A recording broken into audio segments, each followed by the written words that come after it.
ఇప్పుడు ఈ రెండు ఎలా తెలుస్తాయండి?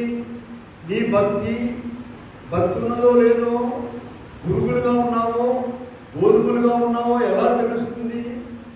చాలా కష్టం అండి. అయితే తెలుస్తుంది.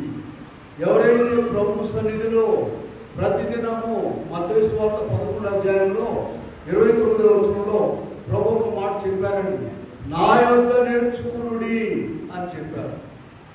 ప్రయాసపడి భారం మోసుకుంటున్న సమస్తమైన వాళ్ళారా నా యొద్దకు రండి, మీకు విశ్రాంతి కలుగుచేయును. సాత్వికులను నేను మనసు గలవాడను కనుక ఎత్తుకొని నా యొద్ద నేర్చుకునుడి.